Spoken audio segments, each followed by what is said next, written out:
אוקיי, שלום לכולם, לכולן. אנחנו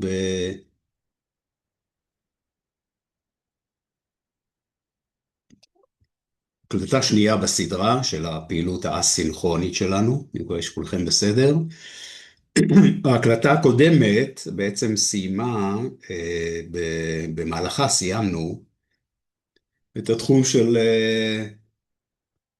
social activity מיקרו, social activity מקרו, כולל איך מקימים את הפעילות, הנוכחות הדיגיטלית שלכם ברשת חברתית. רק כדי לראות איפה אנחנו נמצאים מבחינת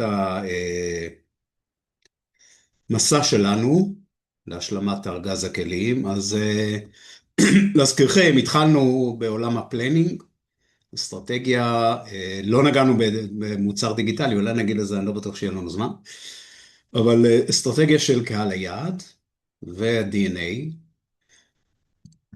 מדיה פלנינג, להזכירכם, זה הפירמידה הזאת שעובדת על, בעצם מתמקדת באמצעי מדיה עם רמת קשב גבוהה, ודאטה פלנינג ו-conversions plan זה בעצם החלק שסיים את השלב הראשון בעבודה שלנו, ואז עברנו בעצם ל-conversion A, אומר אני מקים דיג'יטל פרודקט, כן? אני מקים לעצמי נוכחויות, נכסים דיגיטליים, ועד ה-conversion A, המטרה שלו היא להביא אנשים לשם פעם ראשונה, שיבינו שיש כזה דבר. שלל פעילויות שאת חלקם כבר עשינו, SEO, SEM, Push Advertising, דיברנו על Influencers בהקלטה האחרונה, ו-Social Campaigns דיברנו גם בהקלטה האחרונה.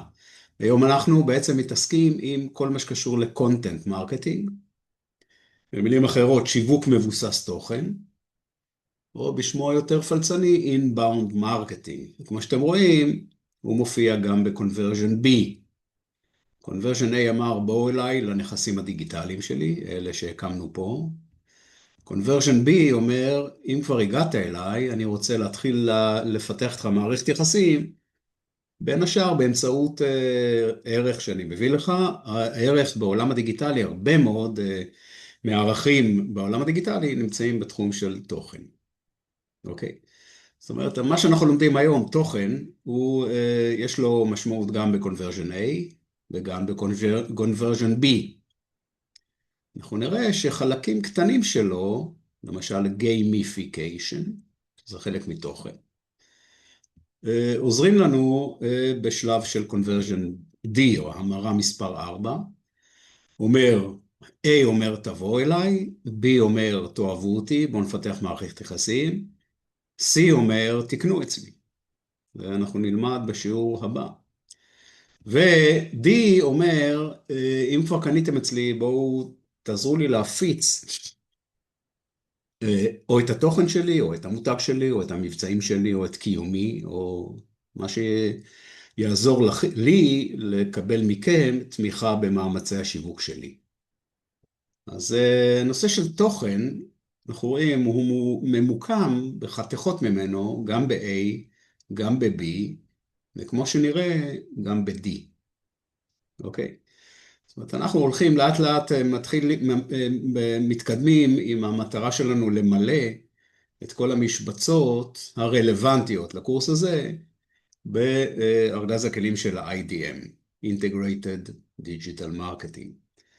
אז בואו נתקדם קצת לדבר הזה שנקרא שיווק מבוסס תוכן. אז כמו שאמרנו, הוא מופיע גם ב-A, גם ב-B, וחתיכה ממנו גם ב-D. זה לצורך המיקום. מה אנחנו נעשה היום? אנחנו בעצם נלמד ככה, איך מתחילים את הדבר הזה? אנחנו מבינים שזה חשוב, איך מתחילים את זה. גם כאן צריך להגדיר קהל יעד. שימו לב, יש הרבה מאוד מקרים, קהל היעד של המותג, או הפעילות הכללית של המותג, היא זהה לקהל היעד של התוכן, אבל לא תמיד. לפעמים יש מין חוסר חפיפה של 100%. נדבר על אסטרטגיית תוכן, מאוד חשוב, איך היא בנויה. היא בנויה משבע רגליים, שאנחנו נעבור אחד אחד. אני רוצה לעבור איתכם על מדריך מקוצר ליצירת תוכן, זאת אומרת, איזה סוג של תוכן עובד. בעידן הזה, שבו, להזכירכם, וניגע בזה, אנחנו בעידן של אינפלציית תוכן, כן? ה-AI מייצר תוכן, רק כמה שתגידו לו, הוא ייצר. כן, כמה דקות נקדיש למדריך מקוצר ליצירת כותרת, כי הכותרות זה מה שתופס אותך. ככל שאנחנו בעולם של אינפלציית תוכן, אז הכותרת, מילים אחרות, מה שתופס אותך, יש לו חשיבות. אז נתמקד בזה טיפה, ונבין איך עושים את זה פשוט. ואפרופו הדבר הזה שנקרא אינפלציית תוכן, אנחנו, אם זכור לנו בעבר, אמרנו content is the king, כן? התוכן הוא הכל, הוא המלך.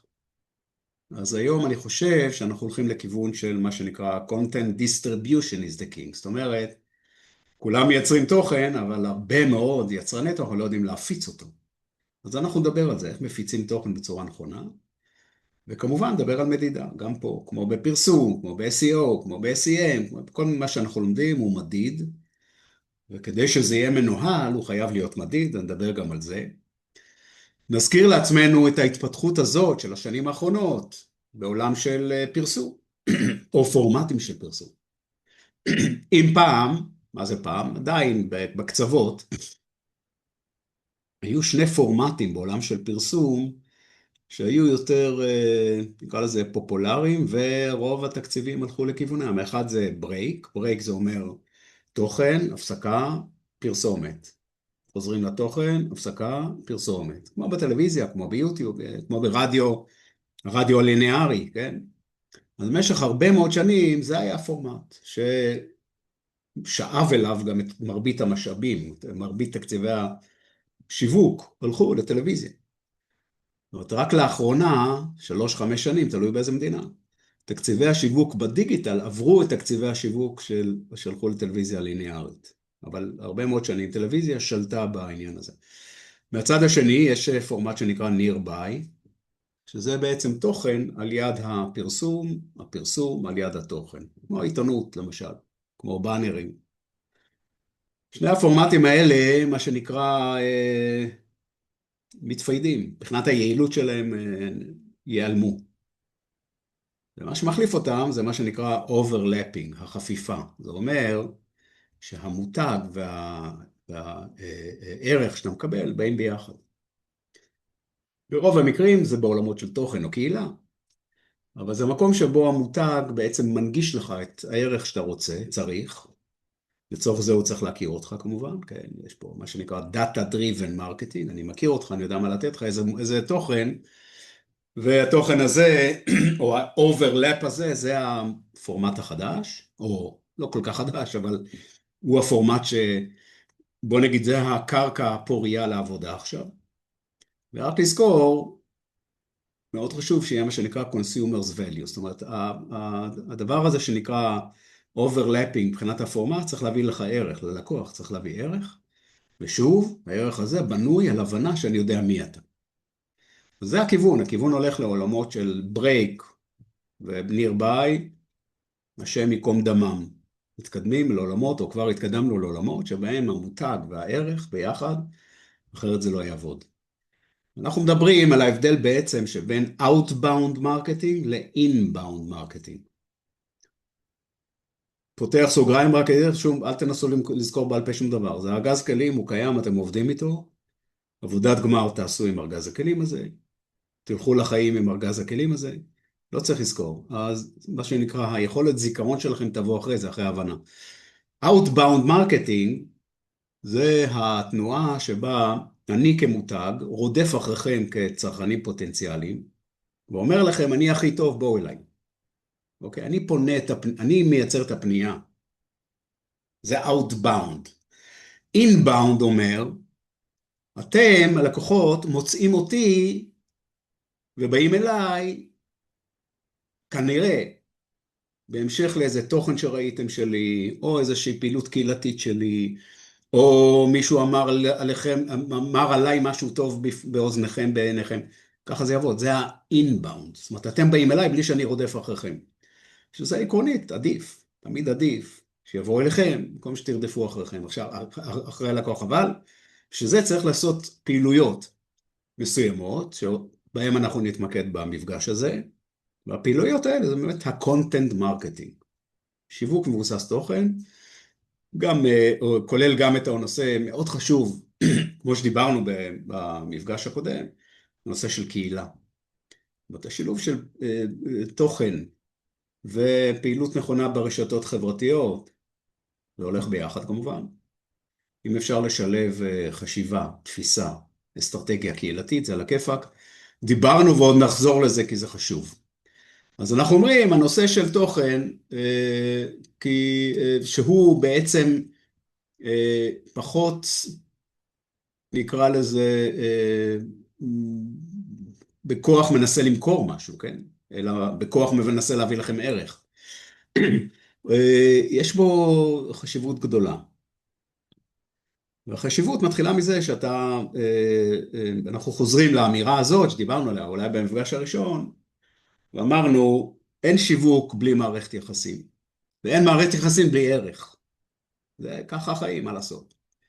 אז אם זה לא מתקיים, או הוא לא מתקיים, לא יהיה שיווק, ולכן שיווק שמבוסס על תוכן, התוכן שמביא ערך, ערך שמבוסס על ההנחה שאני מכיר אתכם, יודע מי אתם, כן? כי אחרת אני לא יודע איזה ערך להביא לכם.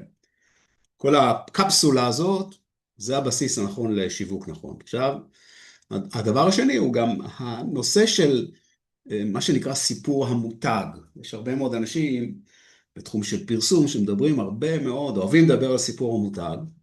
זה נכון, המותג צריך להיות סיפור, לכם צריך להיות סיפור.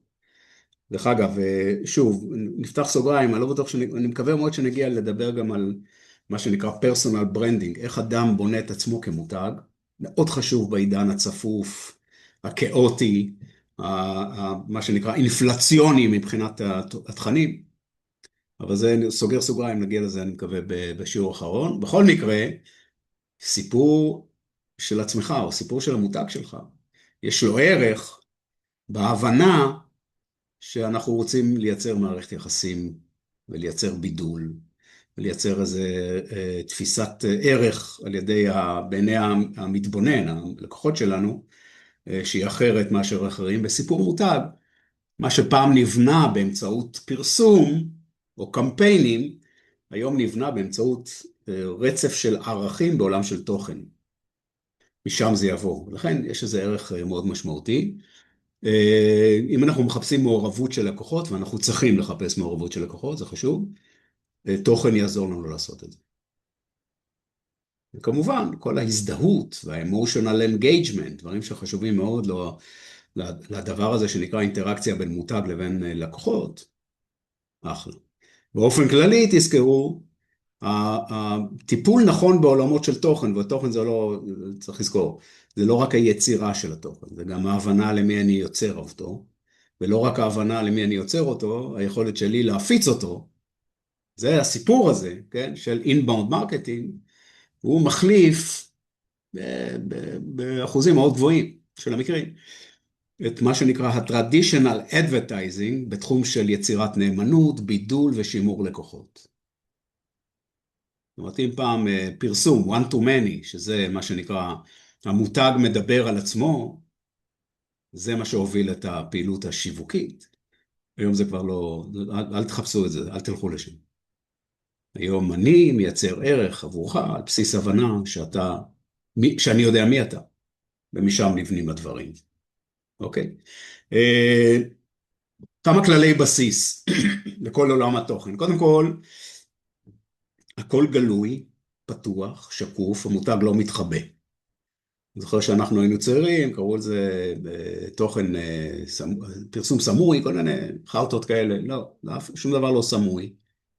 הכל, הערך שאני מביא לך, אני חתום עליו. אוקיי? הכל גלוי. הדבר השני, מזכיר את זה ונחזור על זה עוד פעם, הנושא של הפצה, צריך להטמיע מתודולוגיות של הפצה, אחרת היום בעידן הצפוף, אף אחד לא יבין או יגיע לתוכן הנפלא שלך. זאת אומרת, צריך לעשות טריגרים כדי שתבוא אליי, ונדבר על זה, וכמובן מדידה. כמו שמודדים פרסום, כמו שאמרנו, מודדים SEO ופרסום וקמפיינים בסושיאל, הכל מדיד, גם תוכן מדיד. זאת אומרת, אני צריך למדוד חשיפה לתוכן ומודעות למותג ולידים, מה שאתה בא לך למדוד, תמדוד, העיקר שתבין אם יש פה הצלחה או לא, אתה רוצה למדוד המרות, אתה רוצה לבנות קניות באמצעות תוכן, אחלה. אבל למדוד. ולשים את היעדים מראש. בנית יחידת תוכן, או בנית צוות שעושה תוכן, או אמרת אסטרטגית, אתה נכנס לעולם הזה של content marketing, שים יעדים.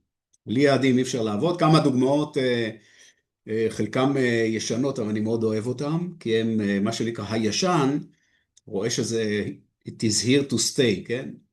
אז ג'ון דיר, אני מביא את זה כי זה, בוא נגיד ככה, המותג הכי רחוק מתוכן שיכולת לחשוב עליו, זה יצרן של טרקטורים. אבל הם אמרו, הם הבינו שהם צריכים להיכנס לתחום התוכן, הם עושים תוכן לחקלאים. לא רק טרקטורים, לא מדברים על זה, אבל חקלאים. וזה לגמרי עובד נכון. הום פייג' סימפל של פרוקטר אנד גמבל, גם, זה, כל אחד מאיתנו מחזיק מוצרים של פרוקטר אנד גמבל בבית, לא תמיד אנחנו יודעים שזה פרוקטר אנד גמבל, אבל זה שם. ונכנסו לתחום של תוכן, כמו שצריך, על ידי בעצם סוג של מגזין סלש אפליקציה ופעילויות שקשורות לכל מה שקשור לניקיון ובישולים ותחזוקה של החצר שלך, הכל. תוכן, תוכן, תוכן, תוכן לקהל שרובו משתמש כבר במוצרים. אוקיי, מעניין מאוד. אחת הדוגמאות הישנות ביותר והוותיקות והאהובות ביותר, וולמארט מאמס. וולמארט, מי שלא מכיר, זה רשת קמעונאית מאוד גדולה, אמריקאית. גם שם, במשך הרבה מאוד שנים, כמו שאנחנו רואים פה, רשתות קמעונאיות, התקשורת שלהם עם הקהל היה עגבניות 2.99, זה היה התקשורת. באיזשהו שלב הבינו שיש פה קהל, הם הגדירו אימהות כקהל מאוד חשוב, הוא הקהל המרכזי שלהם, והם עשו מיקרו-סגמנטציה, אוקיי? אוקיי, יש אימא קרייריסטית מניו יורק, ויש אימא משפחה מרובת ילדים מקנזס, ויש אימא שהיא אימא יחידנית משיקגו. בקיצור, עשו שם תמהיל נכון של אימהות, ואמרו לכל אימא, תכתבי בלוג, תכתבי על החיים שלך, זה הכל. הכל תחת המותג וולמארט, לא מתחבאים אמרנו, אבל בשלב הראשון לא היה שם שום דבר שקשור למסחר, כן? אז האימהות התחילו להיות בעצם פרונט של מותג, מספרות על חייהם, אותנטי לחלוטין, המילה אותנטית עוד תחזור די הרבה במפגש הזה היום, ולאט לאט לקוחות התחילו להתחבר לאימהות שמייצגות את חייהם, אוקיי? בשלב הבא, האימהות האלה, כן, הציעו קופונים, הציעו כל אלה, בסדר, באיזשהו שלב זה עובר גם יש איזו שכבה מסחרית, אבל זה נפלא במובן של תוכן או מיקרו קהילות קטנות, שנבנו תחת מותג שה-DNA שלו לא בא משם, לא בא מעולמות של תוכן וזה, זה עגבניות. אז זה דוגמה נפלאה, אמריקן אקספרס, אופן פורום. אופן פורום זה מותג שבעצם מטפל, או בא לחבק נגיד, עסקים קטנים. זאת אומרת, אמריקן אקספרס הבינו שעסקים קטנים זה סגמנט קצת חבוט. זאת אומרת, אין להם כסף לשיווק, הם לא מבינים פרסום, רובם הגדול, כן? הם לבד, הם מרגישים, אין תחושת שייכות לאיזה... רואה החשבון שלהם קצת מתעלם מהם, העורך דין שלהם קצת מתעמר בהם. קיצור, אמרו, בוא'נה, תבואו אלינו, לפלטפורמה שלנו, אצלנו תמצאו את כל המידע שאתם צריכים. אם זה איך לעשות פרסום, איך לעשות שיווק, ויהיה טמפלטים לחוזים, פשוטים, וכל מיני דברים שבאונגוינג הם היו צריכים להתרוצץ, אמרו, בואו אלינו, ובאו. וגם פה, תחום של התוכן, בהתחלה לא מבקשים כלום, רק תבואו, תקבלו. אמרנו ערך, יצירת ערך כדי לייצר מערכת יחסים. בשלב הבא, הם כבר הציעו להם לסלוק דרכם, וכל הדברים המסחריים זה בסדר, אבל זה לא בא בהתחלה. בהתחלה קודם כל בונים את המערכת יחסים, יש ערך והמותג בונה את עצמו, וזה נפלא. נייק ראנינג אולי גם אחת הדוגמאות העתיקות, אני מאוד אוהב אותה, נייק אמרו אנחנו רוצים לקחת בעלות, שימו לב, לקיחת בעלות באמצעות תוכן זה דבר נפלא, לקחת בעלות על כל הרצים או חובבי הריצה, לא רצנים מקצועיים, חובבי הריצה, אמרו אצלנו אתם תקבלו את כל מה שצריך, מסלולי ריצה, תפריטים לפני ריצה, תפריטים אחרי ריצה, אנחנו נחבר אתכם לאצנים אחרים בשכונה שלכם, בקיצור, כל מה שאתה צריך. חינם. נייק אמרו, אנחנו לא מוכרים בגדי ספורט, אנחנו מוכרים תרבות ספורט. כשאתה עובר מלמכור מוצר למכור תרבות, אתה לוקח בעלות ומנצח, והם ניצחו. התקופה היא, היה נפלא. אפילו מריות נכנסו לעולם של תוכן עם TV שואו, גם אחד מה-case study המאוד נחמדים, לגו, עשו דברים מדהימים בתחום התוכן. בקיצור, אנחנו מדברים על כל מותג שמבין את ההתפתחות, שבה אתה מתנתק מה-one to many advertising, מפסיק לדבר לעצמך, ומתחבר ל-inbound marketing, שבו אתה מביא ערך כדי שיבוא אליך, אז צריך להיות שם. קטן כגדול, כל מי שיכול, שיווק מבוסס טוב. עכשיו, כדי שזה יצליח, או בוא נגיד ככה, הערך שזה מביא, וכדי שתצליח, זה מתחבר, יש את הנוסחה הזאת, נוסחה, במונח שנקרא אפל, שזה awareness, preference, attention ו-loyalty. זאת אומרת, קודם כל, awareness, מודעות, זה מונח ששינה את התצורה שלו בשנים האחרונות, והוא לא מתחבר למה שהמותג אומר על עצמו, קודם כל, צריך להבין.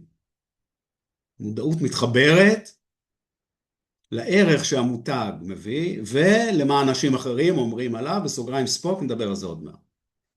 אז הערך, תוכן, מודעות מיוצרת על ידי תוכן, על העדפה. מה העדפה של אנשים, כשהם באים לבחור בין אלטרנטיבות, מסתבר, זה שהם, לא מפתיע, יעדיפו את המותג שהביא להם ערך. לאחרונה, או בתפיסה שלהם באופן היסטורי, הביא להם ערך. שימו לב, הערך הוא מעבר למוצר עצמו. המוצר על הכיפאק, ההצעה המסחרית חשובה, אבל הערך מעל, התוכן, הקהילה, היכולת שלו לעזור לך בחיים מעבר לבחור סמלה כזו אחרת או פריט איפור כזה או אחר. זה העדפה שמיוצרת על ידי תוכן. ודבר נוסף, אמרנו את זה, אני חושב שבמפגש הראשון שלנו, התחרות הגדולה היום בעולם היא תחרות על רמת קשב, לא על רייטינג. רייטינג זה מונח שקצת ייעלם. היום אנחנו רודפים אחרי הקשב.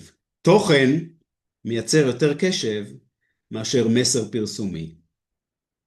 אוקיי? תוכן מייצר יותר קשב מאשר נכס פרסומי. אם אתם רוצים לראות את זה, מה שנקרא בנוי, אתם הולכים לארגז כלים, מצגת אסטרטגיה, יש שם את הפירמידה של המדיה מבוססת רמת קשב, תראו את זה. תוכן, למטה, יותר חזק מאשר פרסום, למעלה בשפיץ, שהוא כבר פחות יעיל. והדבר האחרון, נאמנות צרכנים. כשאני נותן לך ערך, אתה נאמן אליי. זה עושה היגיון. הערך שאני יכול לתת לך זה תוכן. התוכן שאני אביא לך מבוסס על ההיכרות שלי איתך. ועוד פעם חוזרים למונח first party data. ככל שאני מלקט אליכם יותר מידע, ואני יודע גם איך לאחסן את המידע, להשתמש במידע, ולתרגם אותו לערך שאני מחזיר לכם חזרה, ערך מדויק, אז הנאמנות נבנית. בקיצור, אפל מבוסס, כמובן, תוכן. אז אוקיי, הבנו שזה חשוב. עכשיו איך מתחילים? אחד צריך לקבוע אסטרטגיית תוכן, נדבר על זה. צריך לבחור אוקיי, יש לכם עסק. מי עושה? מי אחראי על התוכן? זה אדם בתוך הארגון, או יש לכם כסף להשקיע עם מישהו בחוץ שיכתוב, ייצר ויצלם וכל זה, או זה החלטה, צריכה, בתוכנית. וכמובן צריך לאפיין קהל יעד, להגדיר את קהל היעד שלכם, של התוכן עצמו, ואז יוצרים את התוכן עם כלים כאלה ואחרים, מפיצים את התוכן, נדבר על זה, ומודדים את הביצועים שלכם. זה הסיפור, משם מתחילים. אז בואו נתחיל שנייה, נחזור שוב לדבר הזה שנקרא פרסונה. אני תמיד ממליץ, תדמיינו לעצמכם פרסונה, שמילים אחרות, מי האדם או האנשים שאליהם אתם רוצים להגיע עם התוכן שלכם. תכתבו, ממש פרסונה, זאת אומרת, מהשלב הדמוגרפי של מין, גיל, מספר, מצב משפחתי ומיקום, איפה הם גרים וכל הסיפור הזה, מה המקצוע שלהם, מה המאפיינים הפסיכוגרפיים שלהם. פה אני ממליץ לכם להתמקד בתחומי עניין. תחומי עניין בגדול, זה נותן לכם את הסיקרט סוס הזה, שאומר מי האיש, מה אני צריך לייצר עבורו, איך אני מושך אותו לתוכן שלי, או איך הוא יימשך באופן טבעי לתוכן שלי. אוקיי? זאת אומרת, שם הפרסונה היא דבר שנכון לעשות כמעט תמיד, ובעולם של תוכן כמובן. אז איך אני מתחיל את העניין הזה? אני חוזר שוב לדברים שדיברנו עליהם, תמיד, תמיד, תמיד תבנו את אותו בייבל, אותה רשימה של מילות מפתח נקרא להם. זאת אומרת, זה אוסף של מילים או מונחים שמאוד חשובים לתעשייה שלכם. אוקיי?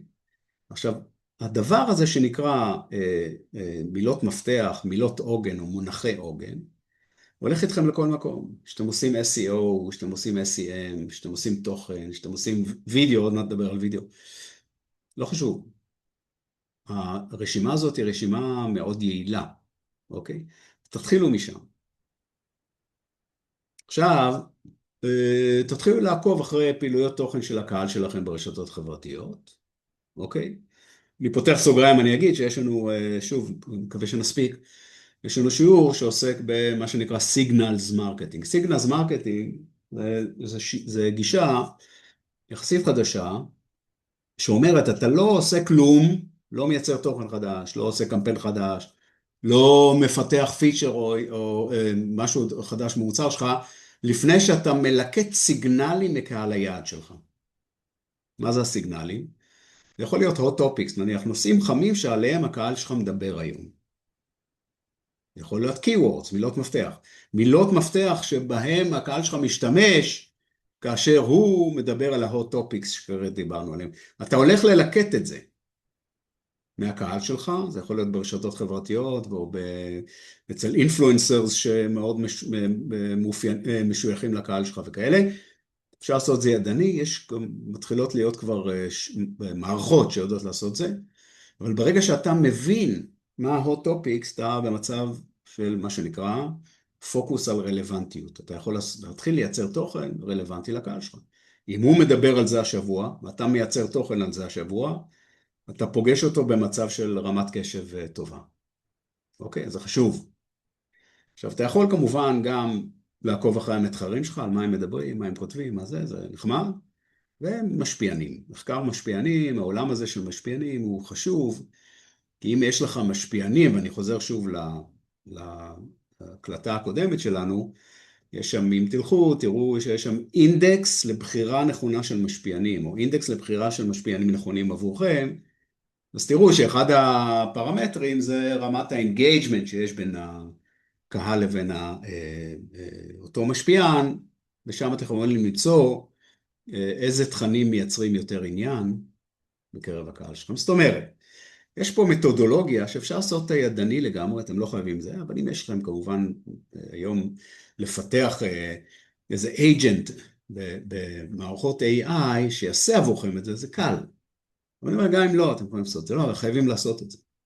זאת אומרת, שלב ההכנה הוא שלב מאוד חשוב במסגרת ההנחה שאנחנו צריכים משהו יעיל. ואז הגענו לאסטרטגיה. אוקיי? אסטרטגיית תוכן שלכם היא מודולרית, ובדרך כלל היא יושבת על 7 רגליים. אתם יכולים להחליט שאתם מספיק לכם 5, 4, 3 או 6, לא חשוב, אבל בגדול, 7 רגליים.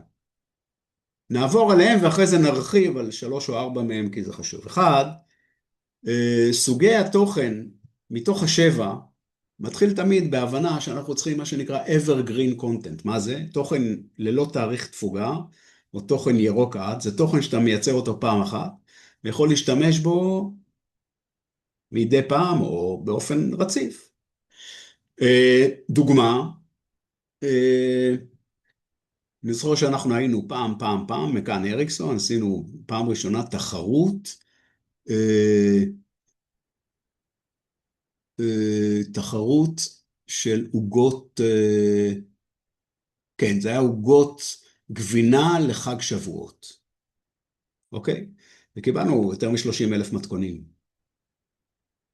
הדבר הזה, שהוא, אנשים אוהבים אותו, שלפנו אותו מדי פעם, בראש השנה, שלפנו בסוף שבוע, כל פעם היינו שולפים את זה.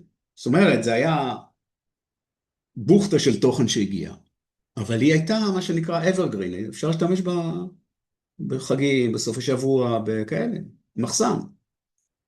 עכשיו, בעולם של תוכן מרובה, אתה צריך גם הרבה. וכמובן שאם יש לך מספיק ואתה יכול לשחק איתו, זה עניין של ניהול, אז אתה מצב יותר טוב. אז האברגרין, אני תמיד ממליץ, בערך 60% מהתוכן שלך שיהיה אברגרין, כזה תוכן שאתה יכול להשתמש בו יותר מאשר באותה נקודת זמן. דבר שני, תוכן מיקרו. מיקרו, תוכן קטן, בעיקר לרשתות, או למובייל. אנחנו נדבר בשתי מילים, נרחיב על זה עוד מעט, אבל חשוב שיהיה בתפיסה שלכם תוכן מיקרו, ואם אתם, מאחר והכל מתחבר להכל, תלכו להקלטה הקודמת, שמדברת על מיקרו סושיאל אקטיביטי, אז תראו שתוכן מיקרו, זה העולמות של פוסט ורידס וכאלה, זה שם. הרגל השלישית זה תוכן ויזואלי סלש וידאו, אנחנו נרחיב על זה עוד מעט, כי זה סופר חשוב. וגם שם יש היום איזו התפתחות מאוד מעניינת, בדרך שאתם כבעלי עסקים צריכים לייצר וידאו ולהפיץ אותו. נדבר על זה. תוכן אודיו, רוב המותגים שאני מכיר, בטח בארץ, מפספסים את הדבר הזה ביג טיים וחבל, כי זה תוכן מעולה, זה תוכן זול להפקה, וזה תוכן שהוא לגמרי מה שנקרא שטיף או משותף, כן? אז גם עליו נרחיב שתי מילים עוד מעט, ובעצם הרגל החמישית היא רגל שנקראת content curation. אין פה משהו אסטרטגי, אבל מה שאנחנו אומרים, אתה לא חייב עבור הקהילה שלך, כן? אתה לא חייב לייצר את כל התוכן, אתה יכול לקחת תוכן של צד שלישי שהוא מתאים. בלי לעשות עבירות, כן? לתת להם את הקרדיט או לבקש אישור, לא חשוב, אבל בגדול אין בעיה. יש הרבה מאוד תוכן, אתה צריך להיות בעצם העורך, לפעמים של תכנים של צד שלישי. אני אתן לכם דוגמה, אם אתם בתחום של אופנה, אוקיי? אתם יצרני אופנה או מעצבי אופנה, והקהל שלכם מאוד אוהב לראות אופנה, אז אתם יכולים, כמובן חלק גדול, שיראו את הקולקציה שלכם, אבל מדי פעם להביא חתיכות מתצוגת אופנה מאיטליה, שהקהל שלכם, אתם יודעים שהקהל שלכם נורא אוהב לראות. יאללה, על הכיפה. זה מה שנקרא content curation, או איתור, ליקוט, ועריכה של תוכן שהוא לא שלכם, זה מעבה את מחסני התוכן שלכם, וזה מצוין. הרגל השישית היא מאוד חשובה, UGC, user generated content, זה אומר, אני מבקש מכם לייצר תוכן שירוץ אצלי. זאת אומרת, הלקוחות מייצרים תוכן, אני הפלטפורמה, וזה מצוין. גוגל לא אוהב את זה, הקהל לא אוהב את זה, כולם אוהבים את זה. לדוגמה, הייתה תחרות מתכונים לעוגות גבינה בחג שבועות, UGC Pure, וגם Evergreen. אוקיי? אז ככל שאתם עושים יותר UGC, אז טוב לכם. אתם לא מייצרים את התוכן. הקהל אוהב לקרוא תוכן של קהל אחר. גוגל, בעולמות החיפוש, מאוד אוהב שהקהל שלכם מעורב בפלטפורמה שלכם, הוא נותן איזה רנקינג יותר גבוה. זה ווין ווין ווין בגדול. אוקיי, אז זה פשוט מאוד מה שצריך לעשות, זה לפתוח אזורי UGC מספיק גדולים, להיות יותר, להזמין אנשים לכתוב, אולי לתגמל אנשים. בקיצור, UGC, user generated content, דבר חשוב. דבר אחרון, הרגל השביעית זה immersive content, זה תוכן, מה שנקרא מועשר, כן? שהוא מבוסס על טכנולוגיות מאוד פשוטות, נדבר על זה עוד כמה מילים עכשיו, עוד מעט. בואו רק כדי להזכיר לעצמנו חלק מהדברים שהם יותר חשובים. תוכן מיקרו, שימו לב, אה, הוא צריך להיות מה שנקרא shareable, searchable ו-snackable. מה זה השלישייה הזאת? shareable אומר, אתם צריכים לייצר תוכן אה, לפי AIDA, כן? הדבר הזה שנקרא AIDA, עוד מעט נחזור עליו בעולם של וידאו. תוכן שהוא מספיק מעניין כדי שאנשים יפיצו אותו. אחד. שניים, הוא צריך להיות searchable. זאת אומרת, זה תוכן שיודע להשתמש במילות החיפוש או מילות מפתח שכרגע דיברנו עליהן, כן? כדי שגוגל ולמיניהם ימצאו אותו. searchable. והוא צריך להיות snackable, הוא צריך להיות מקובץ קטן. היום אנשים בעולם, שוב, העולם האינפלציוני של תוכן צפוף ורב ומעובה, צריך להיות קטנצ'יק ובול בפוני, ושם זה דבר שצריך לדעת איך לעשות אותו. ואם אתם רוצים לחזק את עצמכם שוב, תחזרו להקלטה הקודמת, מה שקשור למיקרו קונטנט ברשתות חברתיות, או מיקרו סושיאל, ושם רואים איך בונים את זה נכון, כולל הכל. אז זה תוכן מיקרו. תוכן ויזואלי, שימו לב, אנחנו מדברים על כמובן וידאו, אסטרטגיית הוידאו, שבוא נדבר עליה, אבל עוד לפני זה, בתפיסה כללית של אם אתם באמת רוצים לעשות לעצמכם טוב, אני תמיד ממליץ, תקימו לעצמכם ערוץ יוטיוב, אוקיי? אם זה רלוונטי. וכשאתם מקימים לעצמכם ערוץ יוטיוב, תנסו להיצמד לעשרת הדברים האלה שאני אומר לכם עכשיו. אוקיי? הראשון, ביוטיוב דברו לקהל התשוקתי שלכם. ערוצי היוטיוב המוצלחים ביותר, הם ערוצים של אנשים שתשוקתיים למשהו, לתחום מסוים, ומייצרים תוכן עבור אנשים שהם תשוקתיים לאותו תחום. אוקיי? יש הרבה דוגמאות, מתחום של איפור ודרך תחום של, היה אחד עדיין, כן? מי שמתמחה בהכנת סנדוויצ'ים מעניינים. זה התשוקה שלו. אחלה, אחלה ערוץ. אז קודם כל תתמקדו, כמו שדיברנו כבר, בקהל התשוקתי. תבינו מי זה הקהל, איפה מוצאים אותו, מה מעניין אותו, איזה סוג של תוכן יגרום לו לאהוב אתכם יותר, ואז משם הוא כבר לוקח את זה. תזכרו, סגמנט התשוקתי ינסה את המוצרים שלכם. הסגמנט התשוקתי ידבר על המוצרים שלכם. האנשים התשוקתיים האלה יקראו את התוכן שלכם ויפיצו אותו, כי זה מה שתשוקתיים עושים. אז תתמקדו בתשוקתיים. כל מה שאתם עושים, אבל בערוץ יוטיוב בכלל, זה מאוד חשוב. דבר שני, תזכרו, כמות חשובה יותר מאיכות הפקה, עוד מעט נדבר על איכות הפקה, זה דבר שיורד מהפרק מבחינתנו כרגע. הכמות, אתם צריכים לייצר כמויות, אין מה לעשות. ה-good news, זה שהיום זה קל. שים את הנייד שלך על חצובה או whatever, דבר, תביא ערך, אחלה. לא צריך הפקות, עוד מעט נדבר על זה. הדבר השלישי שאני מציע לכם לעשות, כחלק מהמדריך, כן?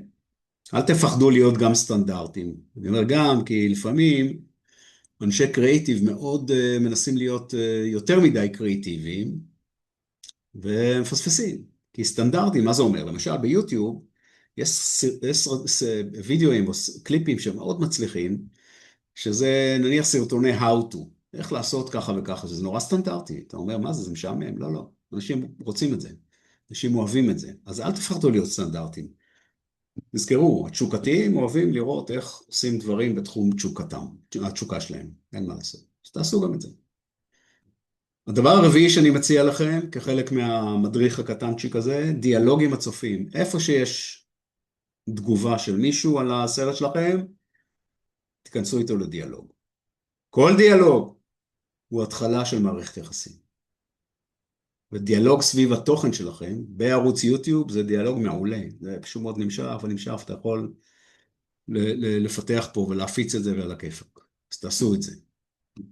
הדבר החמישי במסגרת המדריך הקטנצ'יק לערוץ היוטיוב שלכם זה תשמרו על סדר, ארגון והגשה ידידותית. מה זה אומר? כותרת, כותרת משנה, וידאו, הסבר קטן. טק, טק, טק, אל תבלבלו את שוב, לא להיות יותר מדי יצירתיים. מנוע חיפוש של יוטיוב, שזה גוגל, אוהב סדר. ויותר מזה, גם אנשים אוהבים סדר. תעשו את זה מסדר. אוקיי? הדבר השישי, אנחנו עוד מעט נכנסים אליו לעומק, אל תהיו מושלמים, תהיו אותנטיים, אנחנו עוד מעט הולכים לדבר על זה, כי זה מאוד מאוד חשוב, ולדעתי זה good news. הדבר השביעי במדריך הקטן הזה, testimonials. testimonials זה אומר אנשים מדברים עליכם. שוב, לא אתם אומרים, בוא'נה איזה מוצר אחלה יש לי, אתה יכול גם לעשות זה, אבל אנשים, אם אנשים אומרים את זה, בווידאו קצר, אם אתם מצליחים להביא סדרה של אנשים שאוהבים את המותג שלכם, ובאופן כמעט בלתי מתוסרט, קצת מתוסרט, אבל זה, הם אומרים, שמע, מאז שאני קניתי את המוצר הזה, או באתי לשירות שזה נפלא ועל הכיפק ואני שמח, טסטימוניה של יכול להיות 20 שניות, 40 שניות, פשוט. ותעלו את הטסטימוניאלס האלה, או העדויות של אנשים שמחים מהמוצר שלכם, לערוץ היוטיוב שלכם, מבחינתי כמה שיותר, יותר טוב. דבר נוסף, וזה בעצם ההמלצה השמינית, להיצמד לתבניות קבועות, אוקיי? אם אתם מעלים סרט או קליפ חדש בערוץ היוטיוב שלכם, כל יום ראשון, שלישי וחמישי בשעה 7 בערב, תצמדו לזה על הכיפק. אנשים וגם המערכות אוהבים סדר מהסוג של אני יודע מתי זה עולה, יש פה איזה סדר, יש פה דבר שאני יכול לצפות לו, להיצמד לתבניות קבועות. דבר התשיעי שאני מציע לכם, להשתמש ביישומים מאוד טריוויאליים של יוטיוב, תגיות, פלייליסטים, דברים כאלה, זה נורא קל וזה עוזר. והדבר האחרון, תזמינו אנשים, תתגמלו אנשים, whatever, מה שאתם רוצים, לכתוב עליכם דברים טובים ביוטיוב, או בכל נכס, כן? מה שנקרא SPOC, Social Proof of Quality, אישרור האיכות על ידי הקהל, זה תת נושא במפגש הזה היום שלנו, אנחנו נדבר על זה, זה יותר חשוב מפרסום, מה אנשים אומרים עליכם. ולכן יש תוכנית ספוק, שאנחנו נגיע לעוד מעט, שיש שם 9 או 10 דברים שאתה צריך לעשות כדי לשפר את הספוק אינדקס של העסק שלך. אבל בואו נדבר על אסטרטגיית וידאו. עד עכשיו דיברנו על יוטיוב, המלצה, תפתחו ערוץ יוטיוב, במידה וזה רלוונטי, כן? ותצמדו ל10 הכללים האלה, וזה יהיה בסדר. אבל בואו נלך שנייה ל-Conversion B, שימו לב, שבו יש אסטרטגיית וידאו. ופה אני רוצה לדבר איתכם על כמה דברים. הדבר הראשון זה אל תהיו מושלמים, תהיו אותנטיים. והדבר השני זה תשמרו על רמת אנושיות ורמת קשב, ופה אנחנו נדבר על מודל AIDA. אוקיי? אז בואו נתחיל מהדבר הראשון. אל תהיו מושלמים, תהיו אותנטיים, זה המלצה שלי, אבל אני חושב שהשוק היום לגמרי הולך לכיוון הזה. זאת אומרת, יש עייפות מפרסומות מלוקקות, ומושלם מדי נתפס כמניפולטיבי. אוקיי? זאת אומרת, אם אנחנו מסתכלים על ההשוואה במה שנקרא המשוואה הישנה, היה שם מאוד ברור, זה תקציב גבוה, הפקה מושלמת, תשומת לב מביא מחירות. אוקיי? משוואה חדשה היא לא כזאת. אותנטיות, אמון, קשב, מביא מחירות, או עושה conversion. ולכן זה good news, אנחנו לא צריכים להשקיע יותר בליקוקים האלה, כן? צריכים ללכת על משהו שהוא הרבה יותר פשוט. אני עדיין מזמין את מי שזה רלוונטי עבורו, לשמור על איכות הפקה, בעיקר בדברים שקשורים למותגים גדולים, מותגי יוקרה, שבהם יש איזו ציפייה למושלמות, ועדיין שימו לב, רצוי לשמור על יחס של 80-20, זאת אומרת 80% מהווידאו שלכם באסטרטגיית הווידאו, שיהיה מה שנקרא לא מלוטש, אותנטי, ו-20% מה שנקרא קצת יותר משובח. זה פחות או יותר היחסים שהייתי ממליץ לכם לשמור עליהם. וכשאנחנו מדברים על אותנטיות ודברים שהם לא מושלמים והפקה שהיא פחות מושקעת, אז אנחנו מדברים על סטוריז, מדברים על behind the scene, כל מיני מאחורי הקלעים שלו, דברים אמיתיים, כן? מדברים על לייבים ללא תסריט, מדברים על טסטימוניאלס, מאוד חשוב טסטימוניאלס, זאת אומרת, אנשים אמיתיים מדברים עליך כמה שיותר, אם אתה יכול לעשות קולקציה של טסטימוניאלס לאתר שלך, ליוטיוב שלך, לאינסטגרם שלך, בכל מקום, זה מעולה. וכמובן הרבה מאוד חוות דעת של לקוחות, גם אם זה מה שנקרא ספוק, כן? שזה לא בהכרח בווידאו, יכול להיות בזה, כתומך לוידאו, כן?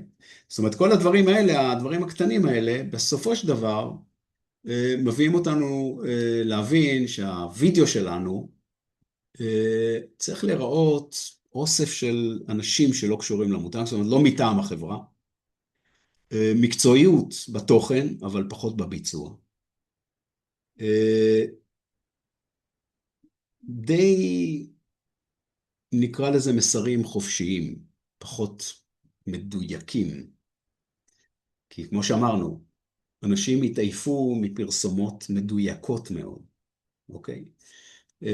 שליטה במסר, כן, אבל שחרור ברמת האסתטיקה, אוקיי? זאת אומרת, תנו לאנשים להתבטא אצלכם בערוץ, לדבר על המוצר שלכם בצורה שהם חושבים שצריך לדבר עליהם. והערך צריך להביא, הערך צריך להיות אמיתי. העטיפה המבריקה כבר פחות מרשימה אנשים, ולכן אני אומר, אל תהיו מלוטשים, אל תהיו מושלמים, זה בסדר גמור, אבל תשמרו על אותנטיות. ושוב, יש עייפות מפרסומות, זה ברור לנו, המושלם נתפס כקצת מניפולטיבי, התחרות שם היא קשה מאוד, כי משרדי פרסום משם הם חיים, משרדי הפקה גדולים. יש פה דוגמה שכבר היא בת יותר מ10 שנים, של גלוסייר, שהם, אני מביא את זה כי הם היו אחד, באמת בתחום של קוסמטיקה, שפעם היה מאוד מלוטש, ואנשים היו מאוד מדויקים ומשקיעים ומושקעים, הם היו הראשונים שהלכו all the way, מה שנקרא, 0 פרסומות מסורתיות. כל התוכן שלהם היה לקוחות אמיתיות שמצלמות את עצמם, והצילום יצא ככה, אותנטי, הכל בסדר. והכל היה מבוסס על צילום של טלפון נייד, והתוצאות היו מדהימות.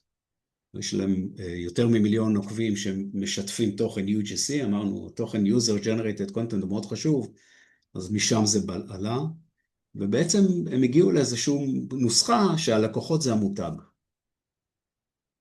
והנוסחה הזאת היא נוסחה מדהימה, אפשר להגיע אליה, אני בהחלט, אנחנו לא ניכנס לכל הדוגמאות פה, כי אתם יכולים לעבור על זה אחרי זה, רק נגיד שהם כן עשו טריגרינג לספוק, ל-social proof of quality, זאת אומרת, הם מאוד גירו את הלקוחות האלה, שהיו במילא מעורבות במותג, לשתף בחוויות.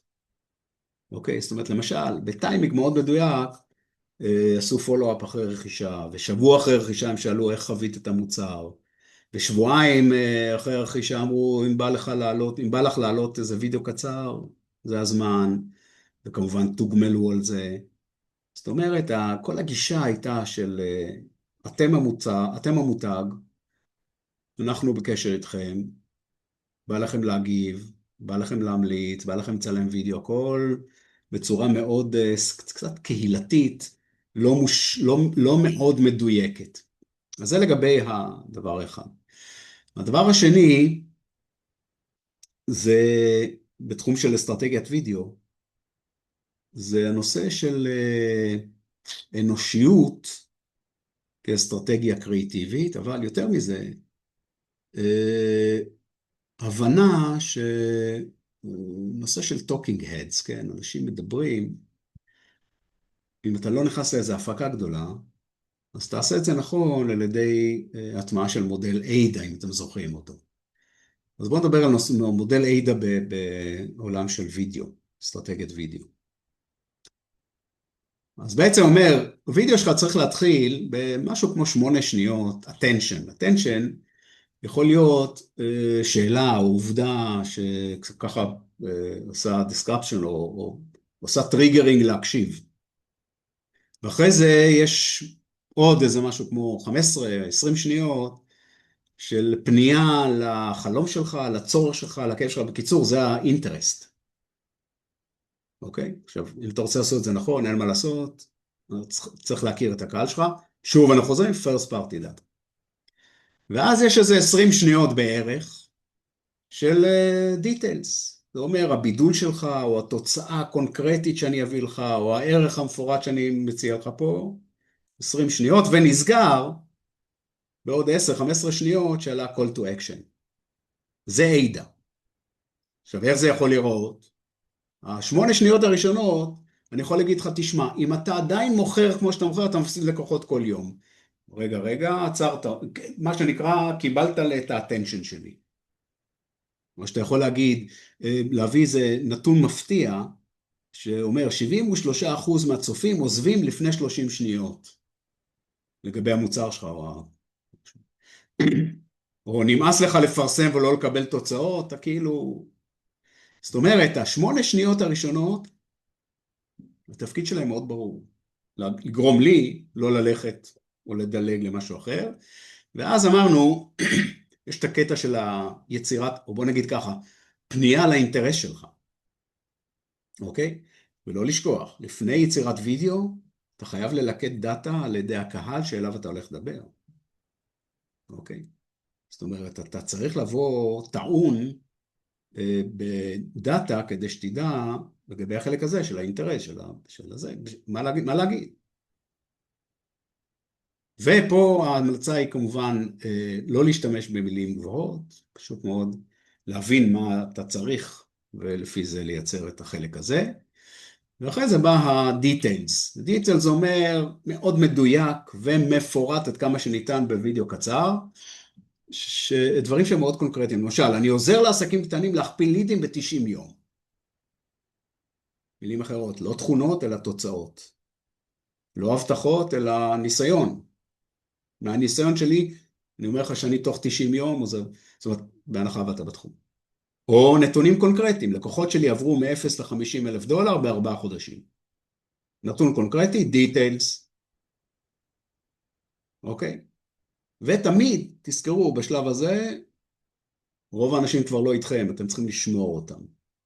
אוקיי? צריך לייצר שם איזו שאלה רטורית, או איזה מיקרו סיפור שהוא יותר מפורט, אבל עדיין, הכל כמובן מבוסס על אותו דאטה, או first party דאטה שאספת עליו, והסיום, הנעה לפעולה. יש לכם פה 10 שניות, 15 שניות, הנעה לפעולה זה מאוד פשוט, אתה יכול לבחור למשל קופון, יירשם עכשיו וקבל 30% הנחה לשבוע הראשון במנוי, לא יודע.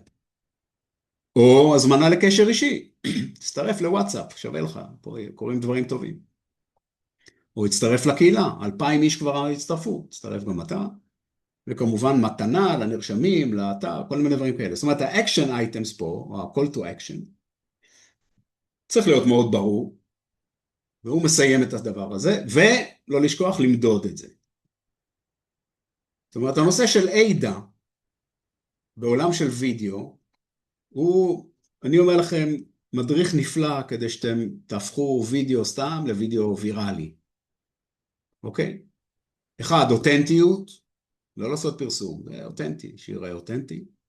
2, אישיות, מותג, זאת אומרת, תזכרו תמיד שככל שאתה אותנטי יותר, ואתה שומר על סיפור המותג שלך, אז אתה נתפס כבעל אישיות. בעידן של AI, הרבה פעמים אנשים היום, ובעתיד עוד יותר, קוראים תוכן או רואים, צורכים תוכן, אומרים, רגע, מי עומד אחרי הדבר הזה? מי עומד מאחורי התוכן הזה? זה באמת איש, אדם, אותנטי, או שזה מכונה? אתם צריכים לדאוג שפה לא תהיה שאלה. אתם אדם עם סיפור ברור, אותנטי, חשוב מאוד. לא לשכוח, מילות מפתח חייבות, כל הזמן לחזור לבייבל הזה, מילות מפתח, מונחי עוגן, חייבים להיות משולבים בווידאו שלכם. אבל שיחה בגובה העיניים, לא משהו מקצועי, ואם אתם יכולים בעולם הזה של details, למצב את עצמכם כמומחים למשהו, למשל אתם אומרים, אני כבר, במחקר העשירי שעשיתי בתחום הזה והזה, והתוצאות הן תמיד ככה וככה וככה, אתם ממצבים את עצמכם כמומחים, או מה שנקרא SMEs, Subject Matter Experts. למה זה חשוב, Subject Matter Experts? קודם כל, מומחה, אנשים אוהבים לקבל תוכן ממומחה, אבל לא פחות חשוב, אם נחזור לא להקלטה הקודמת, אלא לשיעור הקודם, דיברנו על זה שבעידן של AI, ה-AI יקפיץ את התוכן שלך, בהנחה והוא יחשוב שאתה מומחה בתחומך. אז זה חשוב, זה קריטי לעסקים שלך.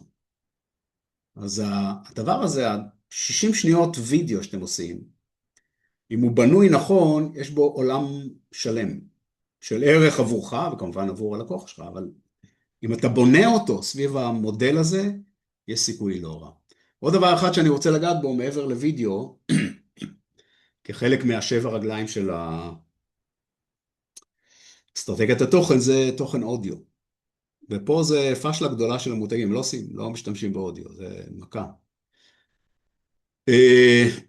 קודם כל, Generation Z אוהב מאוד אודיו. מאוד מאוד מאוד, אנחנו רואים את זה. אודיו זה דבר שקל מאוד להפיק, קל מאוד להפיץ, והוא מביא ערך מיידי, קטן, מה שנקרא סנקבל. אתן לכם דוגמה. נניח שאני נכנסתי לחנות אלקטרוניקה. זה לא עולמות של תוכן עמוקים מאוד, אבל נכנסתי, קניתי מוצר, ובא לחנות, אומרת, שמה, אני שולח לך עכשיו לינק קטן, שמסביר לך מה קנית, איך להשתמש, מה אתה יכול לעשות עם זה וזה, תלמד. ואני נכנס לאוטו, ואני לוחץ על הלינק, שומע הסבר של 60 שניות, 120 שניות, 180 שניות, לא חשוב, על המוצר. וואלה, אחלה. נכון? אני קיבלתי ערך נוסף מבעל החנות, אני עכשיו מחזיק ממנו יותר, אני אומר, בואנה, בן אדם הזה, אחלה. לא רק מחר והלך, אלא נותן לי גם. הכל רץ באופן טבעי באודיו תוך כדי נסיעה. ההפקה של הדבר הזה היא אפס השקעה. וזה ערך מוסף ברמת התוכן.